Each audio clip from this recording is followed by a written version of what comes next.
你们说这个不会是最抠门的假面骑士了吧？你看配件只有一对握拳手没了，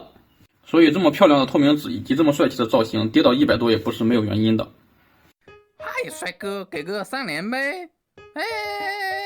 ，15周年的时候灭一再版的那跌得相当之惨呀，普通版的都要300了。你看这一个彩透版的呢，现在是更惨，还不到200。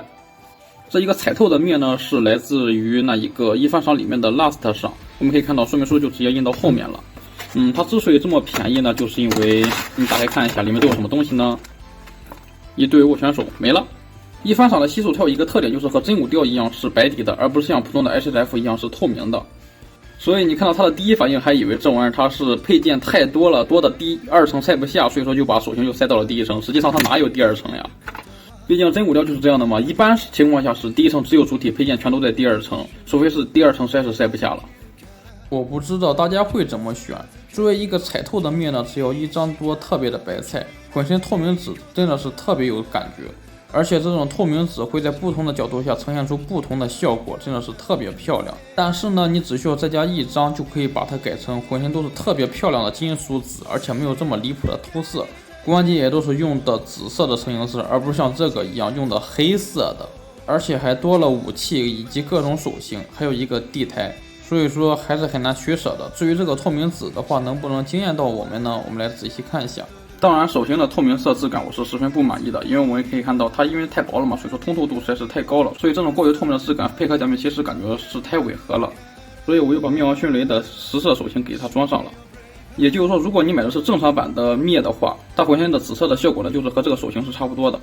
从头部开始看起，我们可以看到它这个复眼做的是很大的，然后是像鱼鳞一样的形状。整个头像是戴了个黑色口罩，然后头上长了4根尖尖，然后中间这里的颜色倒是没有偷走，但是背后的全都偷走了。我们可以看到这些绑带呢，本来都该是黑色的吧，就是绑住这一个后脑勺的护甲的嘛，但是全偷色了，没有涂装，只剩下这么一块护甲，孤零零的像是胶水粘上的一样。身上的所有护甲都是这样的，你看后背的这一块绑住它的这些绑带都是没有上颜色，全都是直接孤零零的像是粘上去的。灭它就是这样设计的，浑身都是用这些黑色带子绑住的，一块一块的这些装甲全都是，你看，腿部也都是，它身上这些所有的绑带都是没有上涂装的，就是单纯的透明纸。因为浑身都是紫色嘛，所以说离远了就看不清它那些绑带的细节了，这样的话倒是显得倒还行。底衣上除了这些绑带呢，还有这些花纹细节，不过不多，都是在正面有一些。然后除了左臂上有这么一个蝎子的钩之外呢，其他地方也是不对称的装甲设计的。我们可以看到，如果说这边是这种亮银色的装甲的话，另外一边的话就是这种类似于皮革的材质，所以说颜色也不一样。然后从上到下都是轮换着装的，比如说肩膀上是银色装甲，下面就是这种皮革类的，然后再下面就是银色装甲，然后对面的话就是反过来的。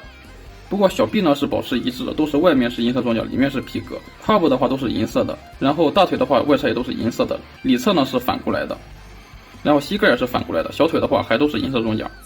腰带的涂装越 low 呀，这是湾带最近2年的屏风就是这样，没办法。然后这个咪药的话，顶级系列都是这样的，就是一个白板没有那个图案。然后比起其他的彩透 SSF 的话，这个优势就是浑身的紫色呢都是透明色，除了这一个脚上的，所以说浑身的色差也仅限于脚上和身上的紫色不一样。因为脚上用的是金属紫嘛，所以说光泽是完全不一样的。可动方面我们来看一下，首先低头幅度不怎么大，抬头幅度还可以，转动的话没问题。然后你以为它没有肩胛，实际上这2块呢就是它的肩胛，是可以上下这样活动的。肩膀上这2块是独立的分件，可以做出让位，这样的话它的胳膊平台是能够达到90度的，大风车没问题，大臂这里有平转，曲轴的话是能够达到120度以上，手腕十分的灵活，然后身体前倾后仰幅度都是还不错。转动大家可以放心的把玩，因为它浑身都是透明紫色，没有这个漆面，所以说呢不用担心它这里会刮蹭。然后它侧踢的话是能够接近1字马的，底下超大块防穿帮。然后前踢的话是能够达到90度，后踢是能够达到接近45度。大腿这边有平转，然后屈膝的话幅度是能够达到120度以上。脚腕向内幅度还可以，向外很少，然后脚尖可动。